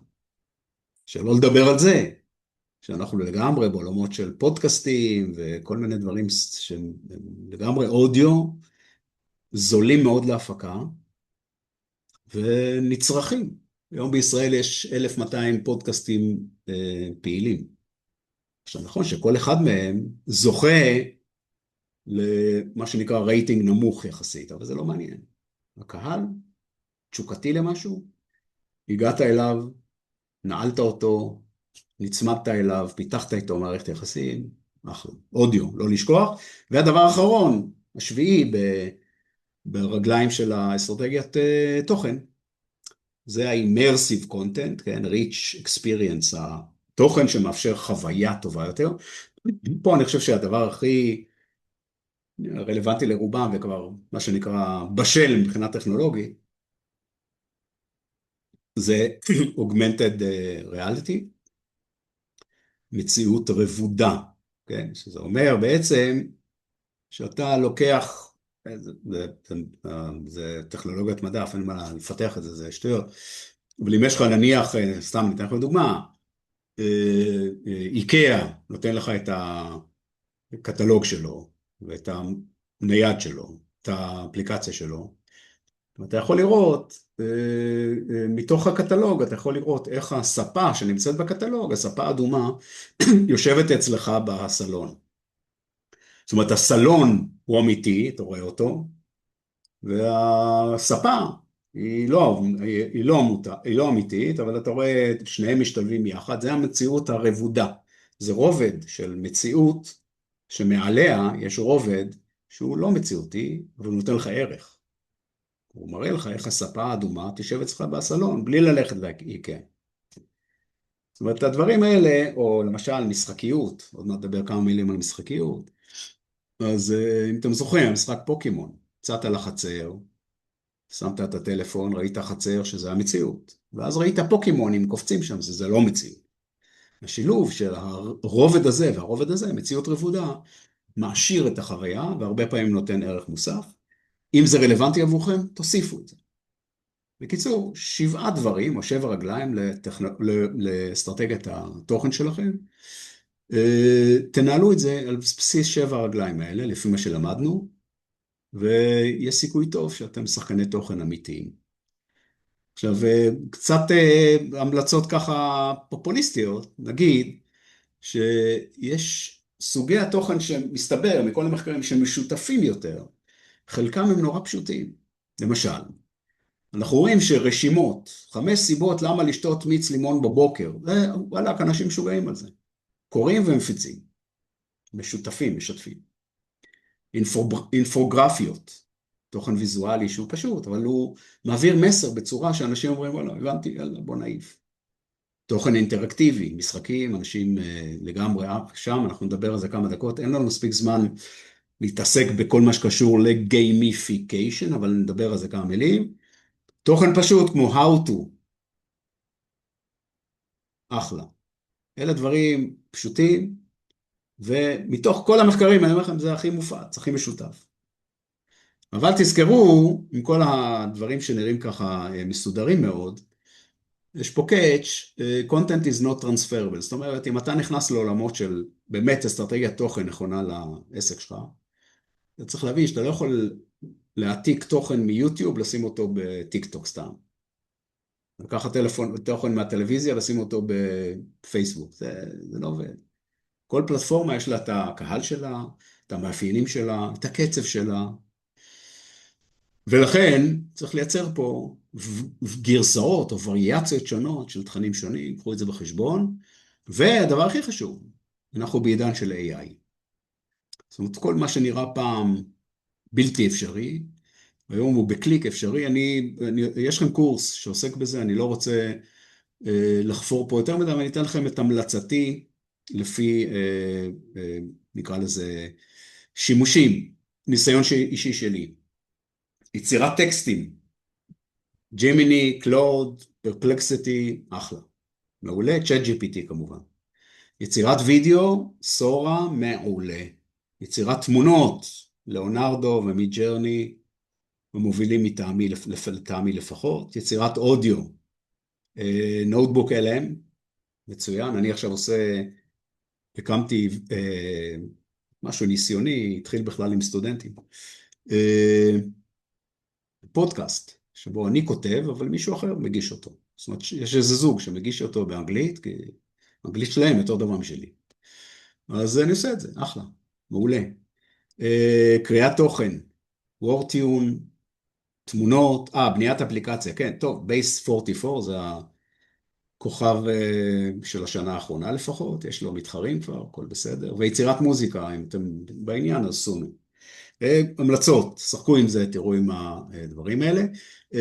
פה אני רוצה, בכל זאת, בנושא של AI, שוב, אני יודע שיש לכם זה, אתם שם, כן? אבל בכל זאת הייתי רוצה למסגר לכם את הנוסחה הנכונה כדי לייצר פרומפט יעיל, אוקיי? אז תזכרו שאם אתם רוצים באמת לייצר פרומפט יעיל, וזה הסיקרט סוס המאוד פשוט שכולם צריכים להתיישר אליו בסופו של דבר, הוא מבוסס על תגדירו תפקיד, זאת אומרת, אתה אומר למכונה, תפעל כמנהל קהילות בתחום האופנה, תגדירו לו תפקיד, שהוא יבין, תהיו ספציפיים מאוד, תזמינו אותו להכיר אתכם, אוקיי? כי ההיכרות שלו איתכם, תהפוך את התוצר שתקבלו ממנו להרבה יותר מדויק ומעודכן, כל הזמן, כל הזמן, כל הזמן. ותנו לו הקשר, זאת אומרת, תגידו לו למה אתם מבקשים, תגידו, שמע, יש לי חברה, אני חושב להקים מיזם, שעוסק בזה ובזה. אתה תהיה מנהל הקריאייטיב. אתה תכתוב ככה וככה וככה. אני בא מתחום כזה וכזה, זאת אומרת, ההיכרות. אני בא מתחום כזה וכזה וכזה. החולשות שלי הם כאלה, החוזקות שלי הם כאלה. ותנו לו דוגמאות. זאת אומרת, תבנו את זה במובן, בוא נגיד על המחומש הזה, אז הפרומפט שלכם יהיה בהרבה יותר יעיל עבורכם. קבלו. כמה מילים לגבי גיימיפיקיישן, למרות שזה לא הקורס, אבל חשוב לי רק שתבינו.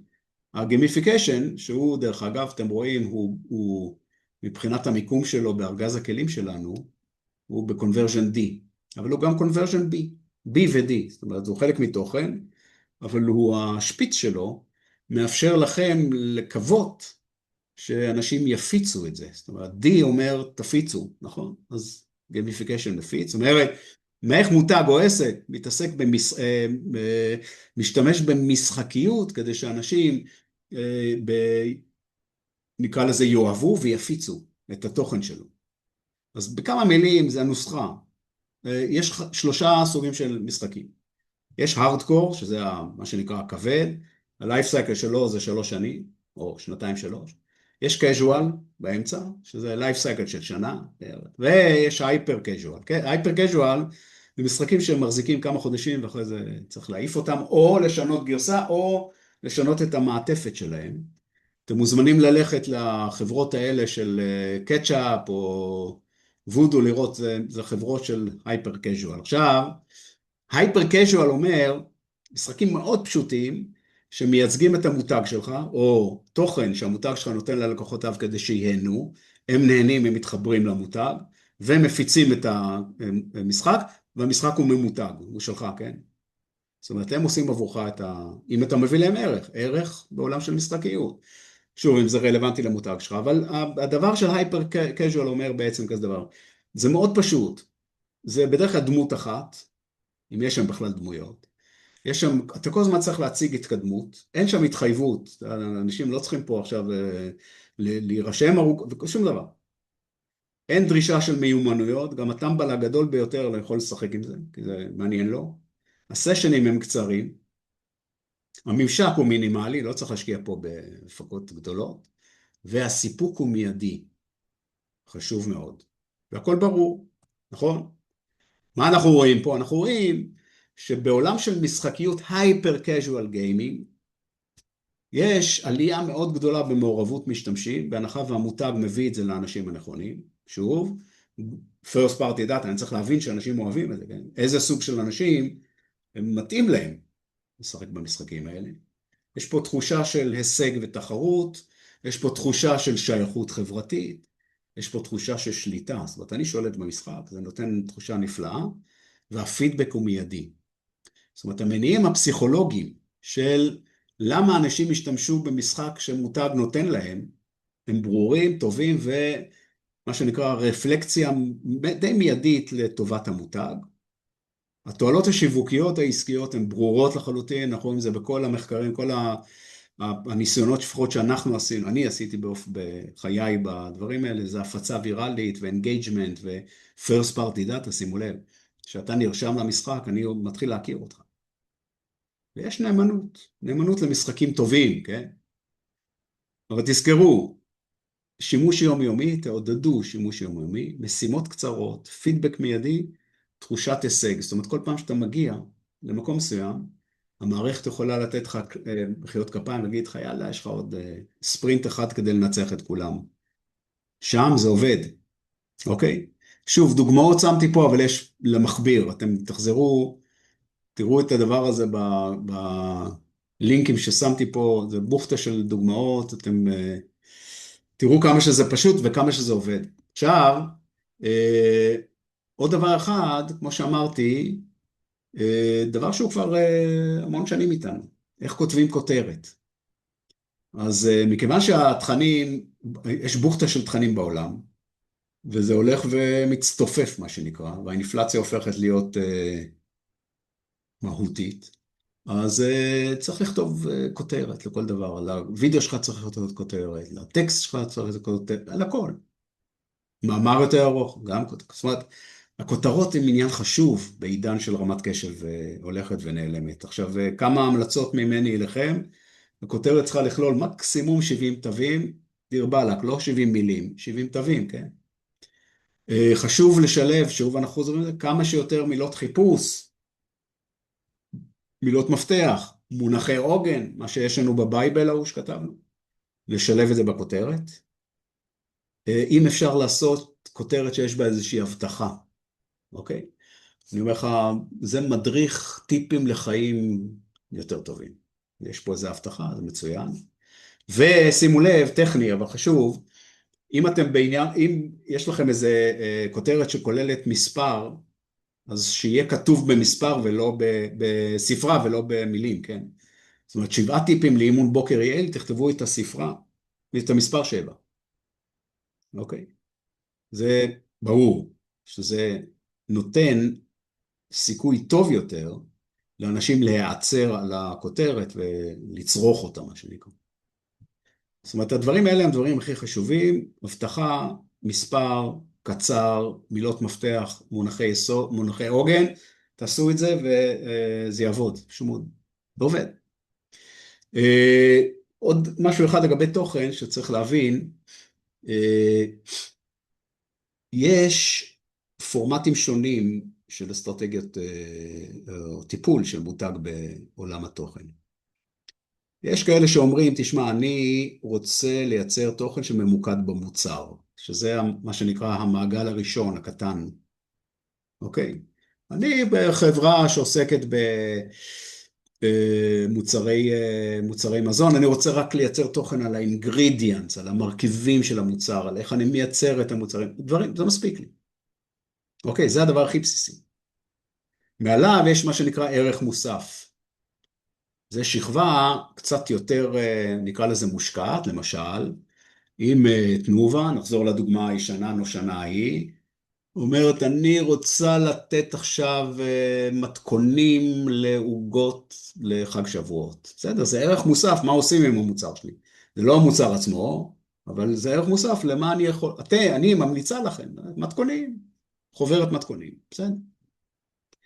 ויש את מה שנקרא השכבה הגדולה, הרחוקה, שהיא רחוקה מהמוצר, זה תוכן פריפריאלי, זה השקעות גדולות מאוד, אבל זה עובד אם אתה עושה את זה נכון. למשל, רדבול עושה לך כנפיים. מה הקשר בין, הם בעצם לקחו בעלות על תחום של ספורט אתגרי, וכל הסיפור הזה, הם הפאבלישר הכי גדול בעולם לספורט, לאקסטרים ספורט, אפליקציות ואתרים ואירועי שטח, הכל. אין לזה שום קשר למוצר שלהם. אוקיי? הרדבול הזה זה סתם פאקינג משקה, אני לא יודע בדיוק מה יש שם, אבל מה הקשר בינו? הם אמרו, אנחנו רוצים לדבר אל קהל צעיר, ולקחת בעלות על תחום של ספורט אתגרי, סביב פעילות שלא קשורה במוצר. זה מה שנקרא תוכן פריפריאלי, רחוק. הוא רחוק מהמוצר, הוא גדול, הוא מושקע, הוא אסטרטגי. עכשיו, אתם צריכים להחליט כבעלי עסקים, אם אתם הולכים לשכבה הזו, או שכבת ערך מוסף, או אם יש לכם המון כסף, תלכו לפה. אבל אתם צריכים להיות בתוכן. זה או ההוא, אתם צריכים להיות בתוכן. וכמו שאמרנו, אנחנו בעידן של צפיפות ואינפלציה בתוכן, מה שאומר שהקינג הוא ההפצה. מי שיודע להפיץ, הוא מנצח. מעבר לכל מה שלמדנו עד עכשיו. אז בואו נדבר ככה, אנחנו מדברים ברמות, באופן די ברור, על 5-6 דברים שצריך לעשות כחלק מאסטרטגיית ההפצה שלו. אוקיי? ערוצי ההפצה העיקריים הם כאלה. יש מה שנקרא סושיאל מדיה, ברור. אתם צריכים לייצר נוכחות ברשתות חברתיות, כמו שלמדנו במפגש הקודם. הנוכחות הזאת צריכה להיות ברמה כזאת שהתוכן שלכם שם מופץ, hopefully, בצורה נכונה, תוך כדי שימוש בתשוקתיים, שמפיצים הלאה, וכל מה שלמדנו. יש ה-horizontal content spread, מה זה אומר? זה אומר בעצם שאנחנו רוצים להגיע למקום שבו יש לי נניח קהילה של אנשים, אפרופו קהילה, אנחנו חוזרים אחורה, איך בונים קהילה? אנחנו בונים אותה. ואנשים מפיצים לאנשים, זה horizontal content spread. כשאדם מפיץ לאדם את התוכן שלי, המותג, אני עושה עבודה טובה. אבל בשביל זה אני צריך לייצור את התשתית לזה. מה זה תשתית? למשל, הפצת תוכן קהילה, זה לגמרי. או פעילות נכונה ברשתות חברתיות. ערוץ הפצה נוסף, משפיענים. איך אני עובד עם משפיענים? חוזר אחורה, רואה במצגת הקודמת, שרצוי לעבוד עם מיקרו משפיענים, ננו משפיענים, רצוי לתת להם סיפור של המוצר, ולא רק לדחוף להם קמפיינים. בקיצור, משפיענים זה ערוץ טוב להפצת תוכן שלי. אוקיי? SEO, למדנו. אם נרצה נחזור. Advertising, במקום לשים באנר, אתה שם תוכן, זה עובד יותר טוב. ו-Dedicated Platform, פלטפורמות יהודיות, בואו נרד לשנייה, רק נזכיר לעצמנו את הדברים החשובים. משפיענים, תקשיבו, תזכרו תמיד שהמשפיען, מה שנקרא ה-Gate Keepers, הם יושבים פה. אתה בא עם תוכן שלך. אתה רוצה להגיע לקהל של המשפיען. זאת אומרת שהתוכן צריך לעבור פה, אצל הגייט קיפר, והגייט קיפר מחליט.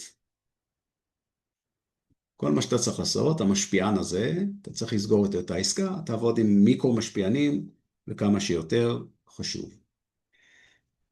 Outbrain, רק כדי, לא יודע אם אתם מכירים את החברות האלה, Outbrain היה גם טאבולה, אבל לא חשוב, לחברות שבעצם, מה הן אומרות? הן באות לפאבלישרס, נניח כמו מעריב, אומרות, תשמע, תן לי את החלק הזה, אוקיי? יש לי אלגוריתמים שיודע לחבר בין תוכן שאני אשים, לבין מה שהקהל הספציפי בעמוד הזה, או אנשים ספציפיים בעמוד הזה רוצים לקרוא.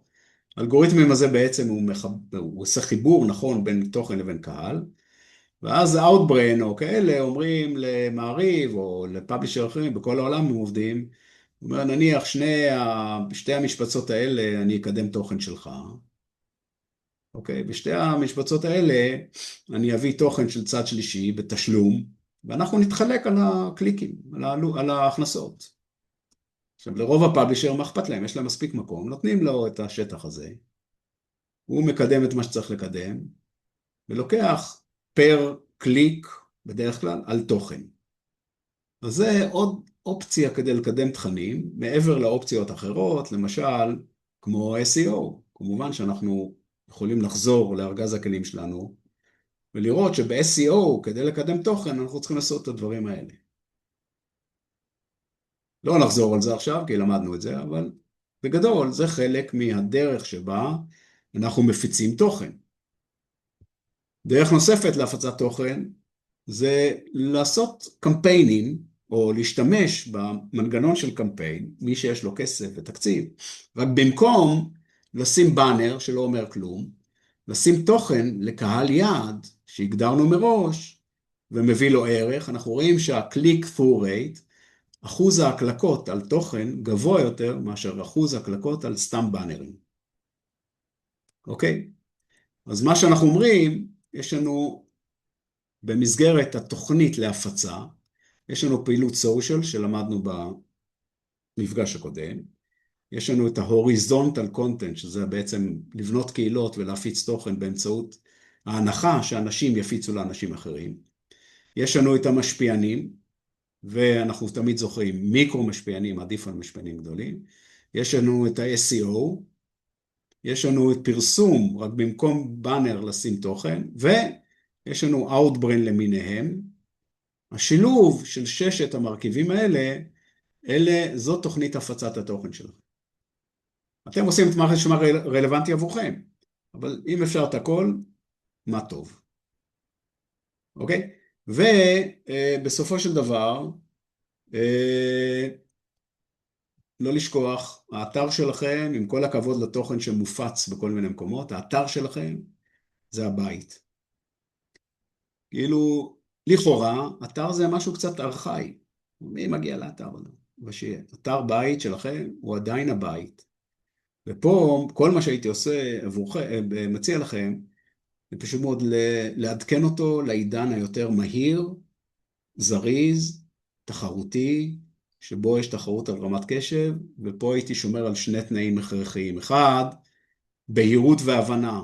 תזכרו, אם מישהו מגיע לאתר שלכם, כן? הצלחתם להביא מישהו לאתר שלכם, יש לכם 3-5 שניות כדי שהוא יבין אם הוא רוצה להישאר פה או לא.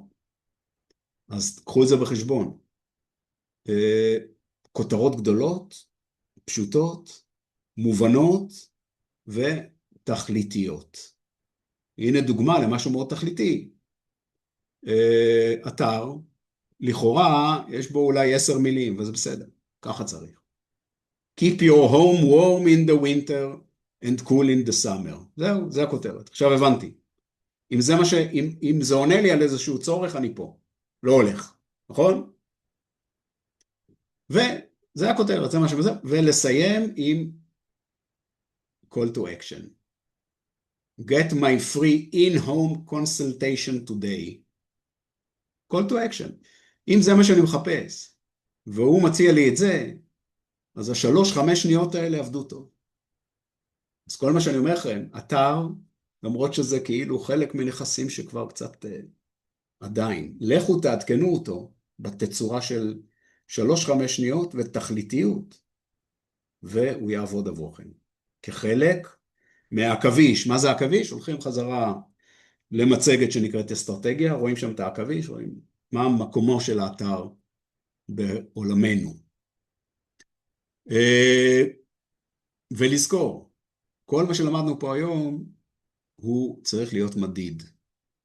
אוקיי? חשיפה למותג באמצעות תוכן, תמדדו. אינטראקציה עם תוכן, engagement, תמדדו. איך התוכן עוזר לכם ב-A, B, C או D, תמדדו. הכל מדיד. לסיכום, האסטרטגיה המשולשת אומרת בעצם כזה דבר. אתם צריכים לבחור קהל ליעד, נכון? זה התשוקתיים בראש ובראשונה, ואחריהם כל השאר. אתם צריכים לעשות content mix, או התמהיל תוכן שלכם צריך להיות מבוסס על אסטרטגיית 7 הרגליים, ואסטרטגיית הפצה. זה ה-building blocks של הפעילות שלכם בעולם של תוכן. וזה חשוב, חשוב, חשוב מאוד מאוד מאוד, והגענו לחלק האחרון, והוא ספוק. שימו לב, הוא שייך לעולמות התוכן, אבל גם לסושיאל, זאת אומרת, הכל מתחבר להכל, הוא שייך ל-conversion A, אבל הוא גם משפיע על conversion B. מה זה ספוק? social proof of quality, או בעברית, אשרור איכות על ידי הקהל, או הקהילה, זה בעצם מונח על לכל מה שאנשים אומרים עליכם, כותבים עליכם, מדווחים עליכם, משתפים חוויות אודותיכם, כן? המלצות, ציונים, חוות דעת, שיתופים. זה ספוק. והכוח שלו הוא מדהים. החשיבות שלו היא עליונה. הרבה יותר מפרסום. בכמה מילים לגבי מחקר היררכיית השפעה שנעשה בעניין הזה, מחקר שבדק בעצם מה משפיע על אנשים בבואם לקבל החלטה של קנייה או אי קנייה, חיבור או אי חיבור בעולמות של שירות. אז בדקו בעצם 4 דברים. אחד זה תוכן. האם תוכן משפיע עליך בקבלת החלטה לקנייה של מותג כזה או אחר? ספוק. האם מה שאנשים אחרים אומרים על המותג משפיע עליך בקנייה או אי קנייה? 3, user initiated ads, ככה הם קראו לזה, אבל זה גוגל, כן? האם חיפוש משפיע עליך בקבלת החלטת קנייה או אי קנייה? ואחרון, פרסום מסורתי. האם פרסום מסורתי, one to many, משפיע עליך בקבלת החלטה של קנייה או אי קנייה? בדקו את כל הקטגוריות האלה ממכולת, דרך פארמה וביוטי ותיירות ופנאי ופייננס, בדקו את הכל סביב 4 אלה. אוקיי? התפלגות כזו. מה ראו? ראו שלמשל בפרסונל סרוויסס, פרסונל סרוויסס דרך אגב זה יכול להיות דיאטנית, יועץ פסיכולוג, כל מיני דברים כאלה, יועץ ביטוח, כל הפרסונל סרוויסס עבור אדם, מסתבר מה שמשפיע על אנשים זה שילוב של תוכן וספוק. תוכן, איזה תוכן הדיאטנית מייצרת שנותן לה את התדמית של מומחית. ספוק, מה אנשים אחרים שהיו אצל הדיאטנית אומרים עליהם. אוקיי? זה הדברים החשובים. טראבל, שימו לב, 50% בעולמות של ספוק. ליז'ר, education, אבל מה שיותר מעניין אותי, שימו לב, זה קניות אונליין. מה מסתבר? נניח שאתה הולך לאמזון, אין הבדל כמעט בין חנות לחנות באיך היא נראית, נכון? איך אתה קובע, איך אתה בוחר באיזה חנות לקנות? אז כמובן שהנושא של המותג, מי שבונה מותג, אבל יש שם מיליוני ספקים שהם לא מותג, באמת. אז מה משפיע? משפיע אחד, חיפוש בפלטפורמת אמזון, משולב עם ספוק. זאת אומרת, איך אנשים ידעו האם החנות הזאת היא אמינה במובן של משלוח בזמן? האם החנות הזאת היא ידידותית במובן של אם אני צריך להחליף מוצר, הם יזרמו איתי מה שנקרא? רק בספוק.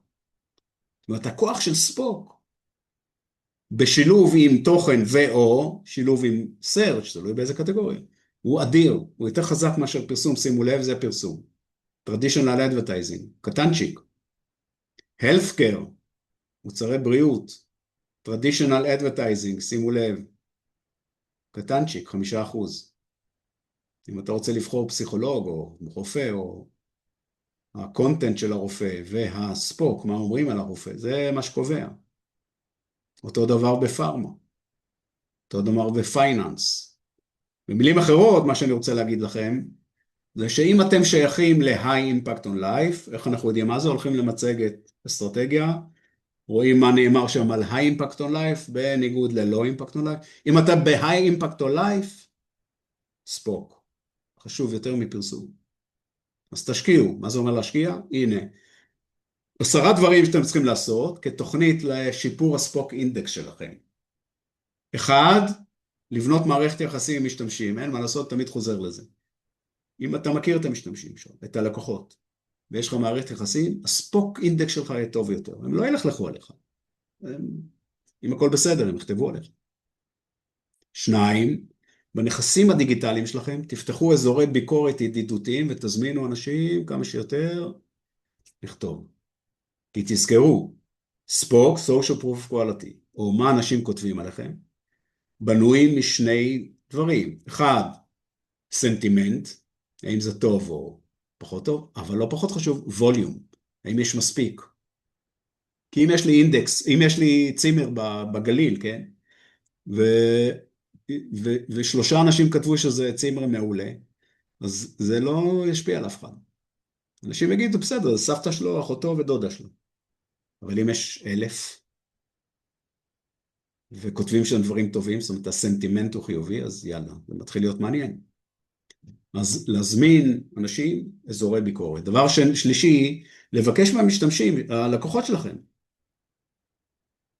אני זוכר שכבר לפני הרבה שנים, הייתי באיזה כנס בניו יורק, ואז יצאתי מהמלון, זה היה לפני המון שנים. ואז בקבלה אמרו לי, שמע, אכפת לך לכתוב עלינו, הוא הביא לי זה, טאבלט. אמר לי, אכפת לך, ואני נהניתי, אז כתבתי. אבל זה שווה הרבה יותר מפרסום. הנקודה הרביעית שאני מציע לכם, אם יש לכם תקציב, תתגמלו אנשים על זה שהם כותבים. זאת אומרת, ככל שהם יהיו, מה שנקרא, יעזרו לכם לשפר את הספוק אינדקס, תתגמלו אותם. זה יותר חשוב מפרסום, שווה. הדבר החמישי הוא שביקורות טובות, אוקיי, בספוק, זה הפרסומת הכי טובה שלכם. קחו את זה ותשימו את זה במקום הבאנר המחירתי שלכם. זה יעבוד, זה יותר טוב. הדבר השישי, כחלק מתוכנית הספוק אינדקס שלכם, זה לזכור שגם לקוח שמתלונן אצלכם באתר, אצלכם בבלוג, אצלכם ביוטיוב, לא חשוב איפה, זה התחלה, הזדמנות לדיאלוג. תעשו את זה. תענו לו שם בצורה מקצועית, ידידותית, טובה, משם זה יכול להתפתח לטובה, לקוח שהתלונן אצלכם בסושיאל, כן? דבר השביעי זה שאינטראקציה במובייל מביאה ליותר ביקורות ויותר שיתופים. אז שם קורים דברים. כי אנשים שמחכים לתור לספר, אז הם שם. שם האינטראקציה יכולה להיעשות בעולם של ספוק. ויזואליזציה יצירתית של ההמלצה יכול מאוד לעזור. זאת אומרת, אתם, כשמישהו מסיים לקנות אצלכם, אם אתם נותנים לו טמפלטים לתגובה, במקום שהוא יכתוב, הוא פשוט ילחץ על איזה טמפלט שעושה, וואלה, מדהים, ונחמד. ותזכרו תמיד שאנחנו הולכים, לאט לאט מתקרבים לעולמות של מועדון לקוחות, שלא מבוסס על כמה קנית, אלא מבוסס על כמה שהיית מעורב בתוכן שלי או בספוק שלי. ושם כדאי להתחיל לעשות תוכניות גם בעניין הזה. ופה זה דוגמה לפרסונליזציה של תגובות והמלצות. זאת אומרת, קנית אצלי בחנות, ואומר לך היי, ואומר לך אולי אתה רוצה לקנות גם את זה, ואולי אתה רוצה לצלם וידאו קצר. מה דעתך לצלם וידאו קצר? כי אם אתה מצלם וידאו קצר שמספר עליי ואתה משלב אותו פה בספורט, בא לך לעשות תמונה או וידאו, אתה מקבל מוצר חינם. וכל הדבר הזה של תודה שרכשת, יש לך מה להוסיף, בא לך לעשות תמונה, מחכה לך תמונה, זה קצר, זה עובד הרבה יותר טוב מכל פרסומת שאנחנו יכולים להעלות על דעתנו, וזה זול יותר מפרסום. אז למה לא לעשות את זה? זהו, זה אנחנו עשינו ספרינט די מקיף לתחום של קונטנט מרקטינג, שיווק מבוסס תוכן. תזכרו תמיד, ואנחנו בתחומים האלה אני תמיד חוזר למודל הזה. המודל הזה בעצם אומר שהפרסום, כמו שהכרנו אותו, איבד מיעילותו והוא ייעלם. ומה שמחליף אותו זה הדבר הזה. Content Pieces Marketing משולב בפרודקט פרומושן. מה זה אומר? זה אומר שאתם, כל מה שלמדתם היום בעולם של תוכן, אתם מביאים את עצמכם למקום שבו יש לכם מחסניות של תכנים יחסית קטנים, זה יכול להתחיל מיחידת תוכן גדולה, שמפרקים אותה לתכנים קטנים, ומפזרים אותה, כמו שלמדנו, גם במשפיענים וגם בקמפיינים וגם ברשתות חברתיות ו-SEO וכל הסיפור הזה, אוקיי? המחסנית של התוכן היא הכוח שלכם בשוק, ובמקביל אתם לא זונחים את המוצר על תועלותיו ויתרונותיו. זאת אומרת, בשילוב של תכנים שאתם מפיצים, אתם גם מספרים בתמהיל כזה או אחר על יתרונות המוצר, על הצעה מיוחדת של המוצר, לא לברוח מהמוצר, אבל בעיקר ב-High Impact on Life, העידן שבו הסיפור היחידי שיש לכם לספר הוא עד כמה המוצר שלכם טוב, העידן הזה נגמר.